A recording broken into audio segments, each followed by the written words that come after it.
Hello everyone, आज हम देख रहे हैं एलिमेंट्स ऑफ अर्थ मैग्नेटिज्म। तो जो एलिमेंट्स ऑफ अर्थ मैग्नेटिज्म उसमें जो होता है वो तीन होते हैं। एक होता है मैग्नेटिक डिक्लाइनेशन, जिसे हम लोग एंगल ऑफ डिक्लाइनेशन डेल्टा बोलते हैं, सॉरी थीटा बोलते हैं। और एंगल ऑफ डिप होता है एक, जिसे आप मैग्नेटिक डिप या मैग्नेटिक इंक्लाइनेशन डेल्टा भी बोल सकते हो। एक होता है horizontal component of earth's magnetic field. ठीक है, तो these are elements which completely specify magnitude and direction of magnetic field at any point of earth। ये जो एलिमेंट्स होते हैं इसका क्या होता है, जो कि ये जो होते हैं ये तीनों एलिमेंट्स कंप्लीटली स्पेसिफाई होते हैं मैग्नीट्यूड बताने के लिए और डायरेक्शन बताने के लिए मैग्नेटिक फील्ड का। तो मैग्नेटिक फील्ड किस डायरेक्शन में है, नॉर्थ में है, साउथ में है, और कितने मैग्नीट्यूड का है, 2 का, 4 का, टेस्ला, 4 टेस्ला, 5 टेस्ला, कितने टेस्ला का है ना। तो मैग्नेटिक फील्ड की मैग्नीट्यूड और डायरेक्शन बताती है किसी भी पॉइंट पे, अर्थ के किसी भी पॉइंट पे। ठीक है ना। तो मैग्नेटिक डिक्लाइनेशन देखते हैं क्या है। It is defined as the angle between magnetic axis and geographic axis. इसको आप डिफाइन कर सकते हो एंगल किसके बीच का, magnetic axis and geographic axis.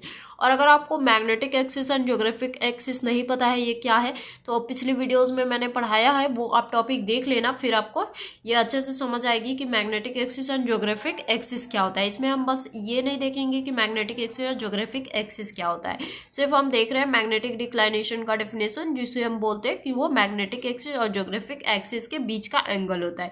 ये हो गया ज्योग्राफिक एक्सिस और ये हो गया मैग्नेटिक एक्सिस, इन दोनों के बीच का एंगल थीटा हो गया। और ये अर्थ हमने कंसीडर किया है, तो ये जो थीटा है वो मैग्नेटिक डिक्लाइनेशन शो कर रहा है। अब मैग्नेटिक इंक्लाइनेशन क्या होता है, it is defined as the angle between resultant magnetic field of earth and central line in the magnetic compass. ठीक है, ये आप डिफाइन कर सकते हो। जैसे ये अर्थ हुआ, यहाँ पे हमने एक कॉम्पास लगाया है, इसका रिजल्टेंट मैग्नेटिक फील्ड बता रहा है ये। ठीक है, field of the earth and central line of magnetic compass. And central line जो होता है मैग्नेटिक कॉम्पास का, तो वो ये है सेंट्रल लाइन मैग्नेटिक कॉम्पास, ये मैग्नेटिक अर्थ का ये सेंट्रल लाइन है और ये मैग्नेटिक कॉम्पास है। ठीक है, तो ये जो रिजल्टेंट मैग्नेटिक फील्ड है, ये वाला लाइन जो शो करता है वो रिजल्टेंट मैग्नेटिक फील्ड शो करता है, और ये जो होता है वो मैग्नेटिक नीडल शो करता है।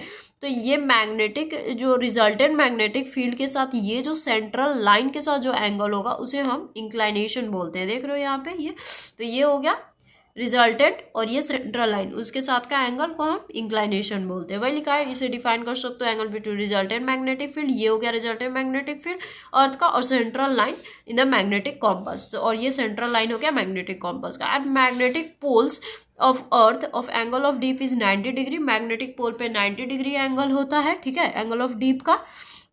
एंड एंगल ऑफ डीप मतलब यही है, मैग्नेटिक इंक्लाइनेशन को ही हम एंगल ऑफ डीप बोल रहे हैं। तो एंगल ऑफ डीप या मैग्नेटिक इंक्लाइनेशन की जो डिग्री होती है वो 90 डिग्री होती है मैग्नेटिक पोल्स पे।